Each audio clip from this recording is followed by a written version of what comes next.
And continuing with that theme, the region's first annual Arab Child Summit, which takes place in September each year, connects experts, vendors and parents to nurture the growth of children. And with us now is the co-founder of the event, Dima Al-Lami. Thanks so much indeed for being with us. Thank you so much for having me. It's such an honor to be here next to you guys. No, it's really kind of you to join, especially on a night like this when we're discussing such a sort of important theme. And I suppose that was one of the reasons behind the summit in the first place. Why set up the summit?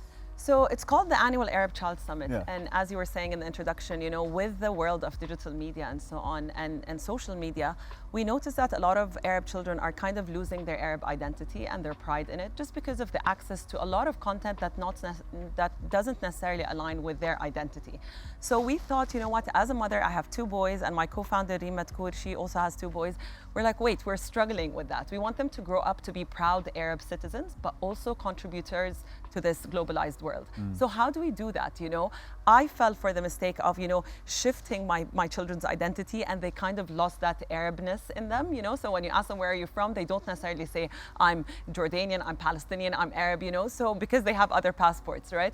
So this is the starting point. And we thought, you know, we have an opportunity to spotlight a lot of incredible Arab experts who have international best practices, but also understand the Arab values that we want to nurture in our children, like the family unit, like the community, the communal vibe, the respecting the elders, some of the things that we want to hold on to. And I always say there's no culture that's perfect, but it's nice to be able to hold on to the things that kind of allow you to thrive and also learn from other cultures, you know. So the Annual Arab Child Summit, the goal of it is nurturing proud Arab citizens who can contribute to a globalized world. Dima, you're just talking about it, and we're excited about it already because I think a lot of parents here in the region will benefit.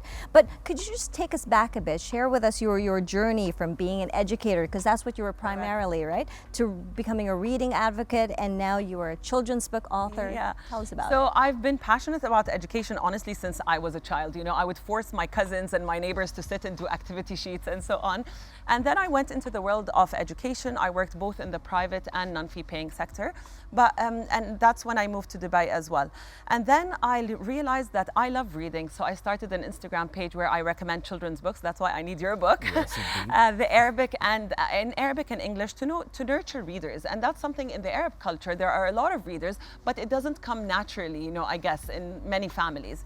So I started recommending these books, and I realized that most of the content is basically consuming content that's written abroad, which again, there's no problem with that, but not when it's 100%. Yeah. So my first experience in authoring is a book called This Is My Body, Don't Touch Me. It's about body safety. And I wanted to write it in Arabic because in our culture, there are certain things that, you know, we need to present this topic in a certain way that's respectful of the culture, but also we recognize that these kinds of incidents that could happen to a child happen across cultures, religions, socioeconomic backgrounds. So my first experience was in writing this book, and then I wrote another book, and both these experiences, alhamdulillah, were very, very successful. And I came to the idea where, wait, hold on a second, why am I keeping all this information with me? There are many mothers in this region who want to write children's books, who have a message, but they do not find it in Western or external content. It's just not relevant, it's not there.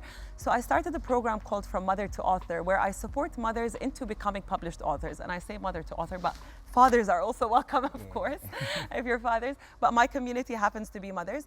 And it's supporting them in understanding the process of publishing a best-selling children's book. And that's how I ended up in this world. And then, again, life and circumstances encouraged me to partner with Rima Tkour from Dardasha to do the Annual Arab Child Summit. Brilliant. I think it's so important, as you said, to retain and maintain that culture side of things. Yeah, definitely need to talk to you after about the translation. I want my book translated into Arabic, and I think it's very, very important to let other cultures understand other cultures and that whole cross-reference. So yeah, it's an amazing thing. Dima, tell me about Oh the Books as well. This is a wonderful initiative as well. So Oh the Books is also another initiative that I work on, which is basically centered around providing workshops for parents and teachers on how to focus on reading for pleasure. A lot of the reading, especially in the Arab culture, and I say that as an Arab, you know, I hope no one hates me for saying that, but it often is kind of a, you know, go do your homework, go read. Like reading is associated with some sort of, not necessarily a punishment, but not necessarily pleasure. So the account focuses on how do we make reading accessible? How do we equate reading to playing? From things as simple as, you know, placing the books. If you go into a lot of homes and bedrooms, you see like the books are placed at like an adult's eye level. But why don't we have them next to the cars at the bottom where we make them more accessible for children? Why do we only have the books in bedrooms? Why don't we have them in the kitchen? You know, we have a TV in the kitchen. I see a lot of, you know, houses now have a TV in the kitchen. So why don't we also have books? So looking at creating workshops also to empower children. You know, there's a workshop I do called From Pen to Paper, because there's no age as to when you can publish a book. You can publish a book if you have a great idea and it's well developed and there's a need for it. So looking at children and how we can support them into becoming published authors at a very young age, because I do believe, you know, children speak very well to other children, so really uplifting them in that way. It's obviously a concern the world over in terms of getting more people reading at the moment, because it's a skill that so few of us do as much as we did in the past, etc. With initiatives like yours and other initiatives and that onus towards, is it working? Are we convincing more to pick up books? I sincerely believe that it is, but we're fighting against a huge thing, which is the internet, you know? So it's not easy. I mean, previously parents did not need to put that much effort, I think, to nurture readers. You know, you play outside when it's dark, you come inside and you have to either read a book. There's nothing on TV, right? Because cartoon is just for like an hour on a Sunday evening. So now you have access to shows that are continually there. So your kids will always choose to watch, I don't know, Netflix or whatever it is on the show. And then you have the internet, you have iPads. So now I think we just need to be more mindful and more conscious in making sure that reading and reading for pleasure is there. And there's something that I think the audience need to know about, which is decline by 9. If you have children, you'll notice at the age of 9, it's in research, the drop in reading and reading for pleasure is so significant. Oh, yeah. And guess, why do you think that is? It's called decline in 9. And why does it happen at 9? Can you guess? Friends? No. What happens at 9? Most children become independent readers at 9. So what do parents do? They stop reading with them. Stop. So exactly. So then it becomes go read a book in your room or go read before bed. And then the connection, which is between the father and the son or the daughter, where they discuss what's happening in the story, the connection, the intimacy, the safety, the, you know, oh my God, this happened to me. I felt anxious when I went into this meeting. You know, this connection is lost and reading is becoming something more independent. And that's why we see the decline. So it's a good reminder for parents, even if your children are independent readers, you know, read with them, read the same chapter book, discuss it, do something, you know? That's a great idea, Yeah. actually. Yeah, my daughter's like reading, she likes thrillers Yeah. and crime stuff. And I'm like, no, I don't like reading that sort of stuff. But I like that interaction that you've got with that. That's a fantastic It's a family thing. book club, you know, you Yeah. read the same book, you can read it online or something, find a summary, but just making your daughter feel like, okay, we're reading the same thing and discussing it. Because I always say, what's the nicest thing about watching a movie in the cinema?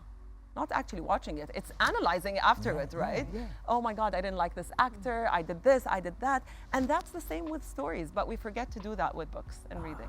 Dima, thank you for being you, and stick around. Obviously, you're here for the Yes. whole duration of the Thank show. you so much. Yeah, we'll see you a Thank bit you. later. So it's time for a quick break, but when we get back, we're going to be discussing everything from children's health, nutrition, family support to early care.